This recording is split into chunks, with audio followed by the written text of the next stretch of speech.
Shalom sahabat muda, damai sejahtera di dalam Kristus, salam sehat buat kita semua, tetap semangat dan taat protokol kesehatan ya. Hari ini kita bertemu kembali dalam renungan online sahabat muda GKJ Wonogiri. Kesempatan hari ini bersama dengan saya, Rita, dan juga ada Femi dan Andre yang akan sharing kesaksian. Nah sahabat muda, topik kita kali ini tentang bagaimana merdeka dari insecure atau ketakutan, kecemasan, kegelisahan, ataupun galau karena suatu hal. Dan renungan kita nanti akan dilandasi oleh firman Tuhan dari Amsal pasal 14 ayat 26 sampai dengan 27 dan juga 2 Timotius 1 ayat yang ke-7. Oke sahabat muda, kita berdoa dulu ya supaya Roh Kudus tolong kita untuk memahami firman Tuhan. Mari kita berdoa. Bapa dalam surga, terima kasih kami boleh bertemu kembali dalam renungan sahabat muda. Kami memohon pertolongan Roh Kudus supaya kami dimampukan untuk mengerti kehendak Tuhan dalam setiap firman dan penjelasan yang akan kami terima. Dalam nama Tuhan Yesus Kristus kami berdoa. Amin. Nah sahabat muda, sebelum kita mendengar firman Tuhan, mari kita terlebih dahulu mendengarkan kesaksian dari teman-teman kita, yaitu Femi dan Andre. Silahkan Femi dan juga Andre. Shalom teman-teman semua. Perkenalkan, aku Femi dari GKJ Wonogiri. Pada kesempatan kali ini, aku mau sharing tentang pengalamanku menghadapi insecure atau rasa tidak percaya diri yang pernah aku alami. Jadi, aku punya hobi. Hobiku itu bernyanyi dan bermain gitar. Di kampus, aku ikut UKM paduan suara dan musik. Nah, pada saat masuk pertama, aku bertemu dengan seorang teman. Dia perempuan. Dia cantik, punya suara bagus, dan bisa main alat musik juga. Saat itu, aku merasa minder sama dia.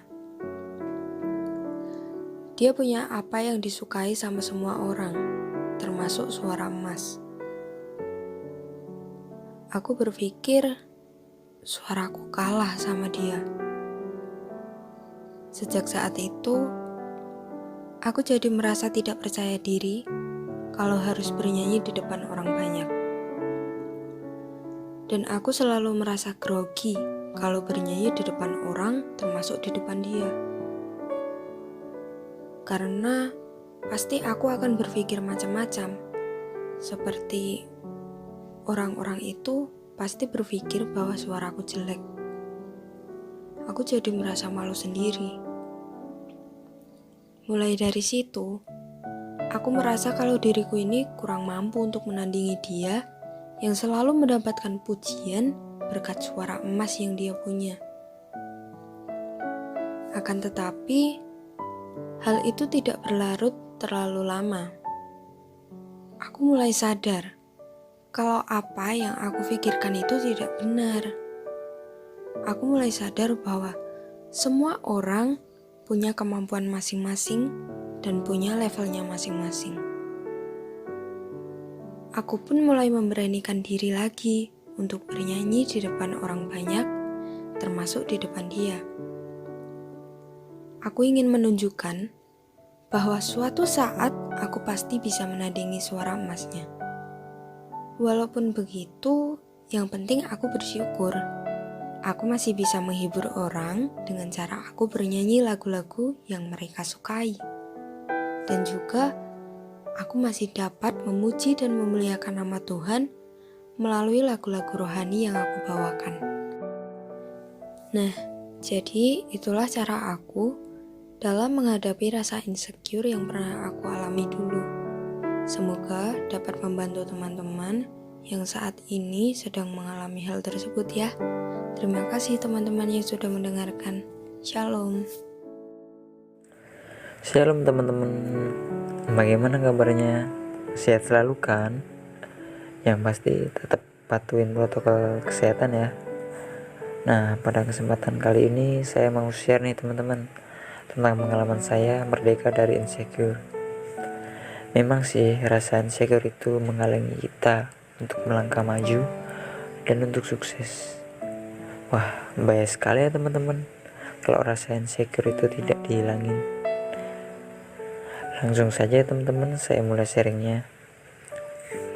Waktu saya lulus SMK dulu, saya merasa bingung dan takut karena mau bekerja abas setelah lulus SMK ini. Saya coba WA teman saya, "Bro, ada lowongan pekerjaan nggak?"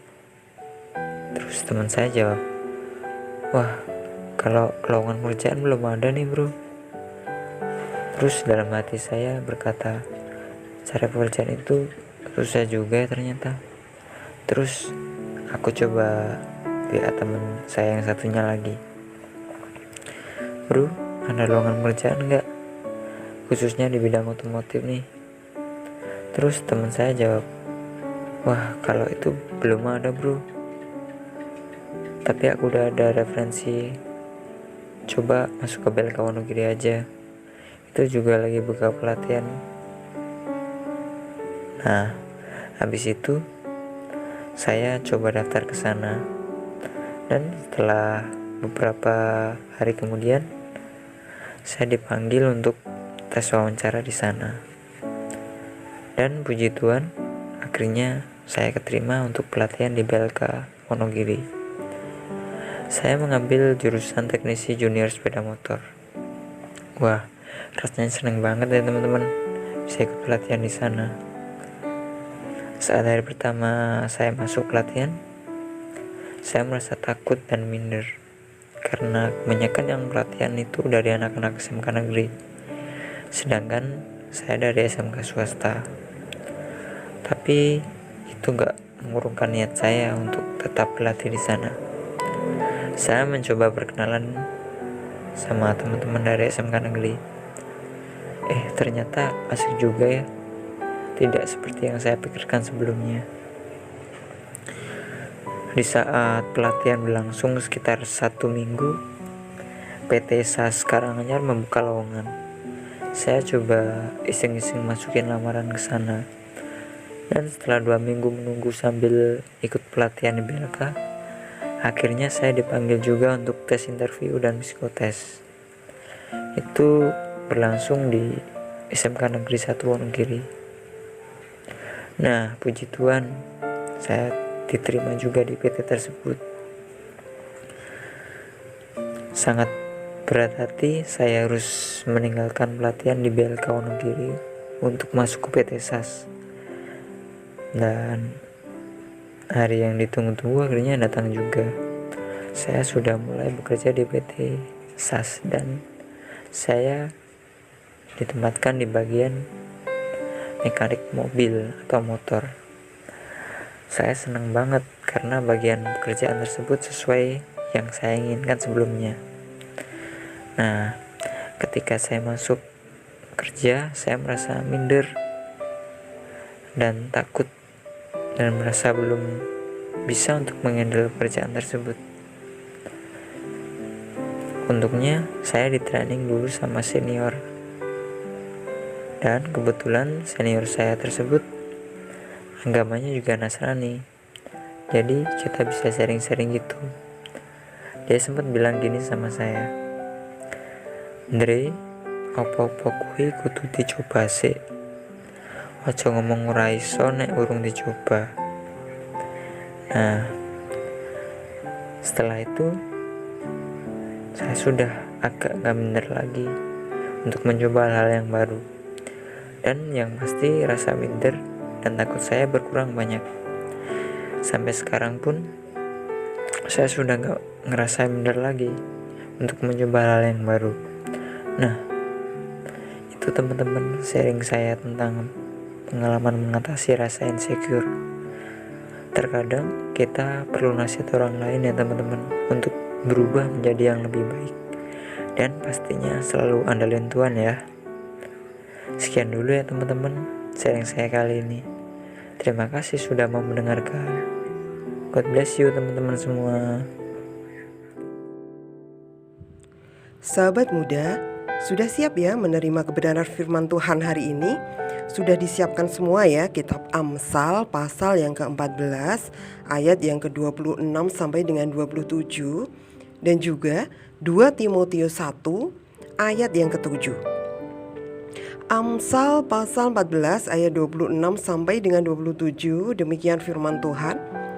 Dalam takut akan Tuhan ada ketentraman yang besar, bahkan ada perlindungan bagi anak-anaknya. Takut akan Tuhan adalah sumber kehidupan sehingga orang terhindar dari jerat maut. 2 Timotius 1 ayat yang ke-7, firman Tuhan mengatakan, sebab Allah memberikan kepada kita bukan roh ketakutan, melainkan roh yang membangkitkan kekuatan, kasih, dan ketertiban. Demikianlah firman Tuhan, berbahagialah kita yang menerimanya dan melakukannya. Haleluya. Sahabat muda, kita tadi sudah mendengar 2 kesaksian dari Femi dan juga Andre bagaimana mengalami insecure atau kecemasan, ketakutan, juga rasa takut gagal, takut kalah, dan mereka telah mampu untuk melewatinya.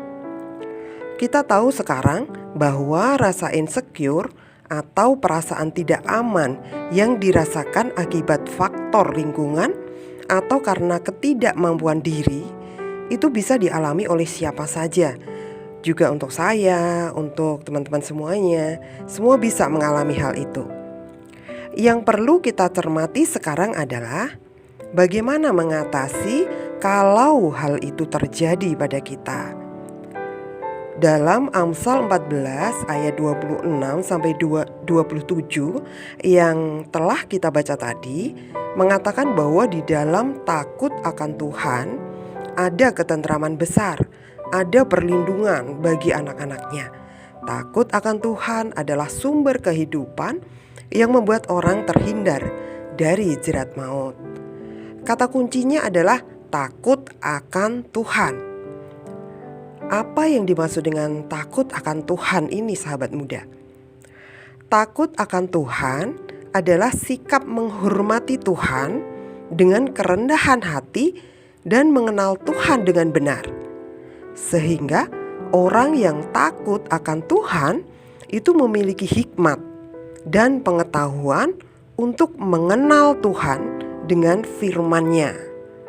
Jadi, takut akan Tuhan bukan perasaan ketakutan, tetapi sikap kita dalam mengenal Tuhan dengan benar. Kalau kita memiliki sikap takut akan Tuhan ini, Amsal mengatakan akan ada ketentraman dan perlindungan serta terhindar dari jerat maut. Sahabat muda, kita sebagai anak-anak Tuhan hendaklah memiliki sikap takut akan Tuhan untuk menghadapi semua tantangan hidup kita, termasuk di dalamnya untuk mengatasi insecure, perasaan takut, tidak aman, cemas, maupun minder. Dalam 2 Timotius 1 ayat yang ke-7 tadi dinyatakan Allah memberikan kita bukan roh ketakutan. Ingat ya, bukan roh ketakutan, tetapi roh yang membangkitkan kekuatan, kasih, dan ketertiban. Artinya, kita harus mengimani bahwa kita memiliki Roh Kudus yang memberi kekuatan untuk menghadapi berbagai tantangan hidup. Dan kita memiliki Roh Kudus untuk menuntun kita melakukan sikap kasih kepada orang lain. Serta kita memiliki Roh Kudus untuk memberi kita hikmat untuk hidup tertib. Kekuatan Roh Kudus sudah cukup untuk menolong kita menghadapi insecure. Nah, sekarang bagaimana nih prakteknya untuk menghadapi insecure? Ada beberapa contoh yang bisa kita lakukan supaya kita memiliki hikmat dan ketenteraman ketika kita sedang merasa takut, cemas, minder, dan bentuk-bentuk insecure lainnya. Yang pertama adalah berdoa. Berdoa, berkomunikasi dengan Tuhan, menyampaikan isi hati kita secara jujur dan dengan rendah hati, mengakui ketidakmampuan kita dan mengakui kebergantungan kita dengan Tuhan. Dan yang kedua, memperkatakan firman Tuhan. Nah, kita tahu ya sekarang ketika kita sekolah minggu dulu selalu diajarin menghafal ayat firman Tuhan. Kita diberi PR untuk menghafal ayat hafalan. Nah, ini nih salah satu manfaatnya. Kita memperkatakan firman Tuhan ketika kita sedang mengalami kecemasan. Misalnya ketika kita takut masuk sekolah yang baru. Nah, kita memperkatakan Amsal 14 ayat 26 tadi. Dalam takut akan Tuhan ada ketentraman besar, ada perlindungan bagi anak-anaknya. Dalam takut akan Tuhan ada ketentraman besar, ada perlindungan bagi anak-anaknya. Dalam takut akan Tuhan ada ketentraman besar, ada perlindungan bagi anak-anaknya. Nah, kita bukan hanya mengucapkannya saja, bukan, tapi juga mengimani firman Tuhan itu. Nah, yang ketiga, caranya atau contohnya untuk menghadapi rasa takut atau insecure dengan memuji Tuhan atau menyanyikan lagu pujian. Untuk hal ini tadi Femi sudah memberi kesaksian ya sahabat muda. Femi bermain musik sambil memuji Tuhan ketika mengalami insecure. Nah, contohnya yang lain, misalnya kita cemas akan sesuatu, lalu kita memuji Tuhan dengan iman kita. Kuasa-Mu terlebih besar, Tuhanku terlebih besar. Tak pernah terlambat janji-Mu ya Tuhan, pulihkan hidupku. Nah, kita memuji Tuhan dengan iman, dengan kesungguhan hati sebagai doa kita. Dan kita akan mengalami seperti yang dialami Femi tadi. Ada ketenteraman, ada kelegaan, begitu. Nah, yang keempat, sharing dengan orang yang tepat. Contohnya nih, sharing dengan orang yang tepat. Nah, ini juga sudah di-sharingkan tadi oleh Andre ketika dia mengalami ketakutan. Bagaimana nih nanti saya bisa melakukan apa tidak. Nah, dia diberi semangat oleh seniornya. Nah, kita men-sharingkan atau curhat ke orang yang tepat. Jangan salah pilih ya sahabat muda, sharing ke orang yang tepat supaya kita mendapatkan solusi, masukan, ide, bahkan bisa berdoa bersama. Nah, ini penting sekali. Kita saling mendukung satu sama lain. Kita mendapatkan kekuatan tambahan dengan doa dari orang-orang yang tepat ini. Nah, jangan ke orang yang tidak akan memahami permasalahan kita. Kita harus memilih orang yang tepat. Nah, bagaimana bisa memilih orang yang tepat? Ya, kita memiliki hikmat dari Roh Kudus itu tadi. Nah, begitu teman-teman beberapa contohnya. Dan kita sudah sampai kepada akhir dari renungan ini. Kita sudah memperoleh firman Tuhan, kita sudah memperoleh bagaimana penjelasannya, dan kita sudah memperoleh contoh-contoh penerapannya. Nah, sahabat muda, demikian ya renungan online kita hari ini. Pastikan bahwa kita menjadi anak-anak Tuhan yang takut akan Tuhan, anak-anak Tuhan yang mengenal Tuhan dengan benar, sehingga kita memiliki hikmat Tuhan untuk merdeka dari insecure, memiliki hikmat Tuhan untuk menghadapi ketakutan, kecemasan, minder, dan galau. Nah, sampai berjumpa lagi di kesempatan yang lain dengan tema-tema yang lain juga. Dan kita akan menutup dengan doa renungan kita hari ini. Bapa di dalam surga, kami bersyukur kalau hari ini kami telah diajarkan firman Tuhan untuk kami merdeka dari insecure. Biarlah Roh Kudus yang menolong kami dan memampukan kami untuk melakukan semua firman Tuhan yang telah kami terima hari ini. Terima kasih ya Bapa, di dalam nama Tuhan Yesus Kristus kami berdoa. Sampai berjumpa lagi di kesempatan yang lain ya teman-teman. Jaga imun, tingkatkan iman supaya kita tetap aman. Tuhan Yesus memberkati.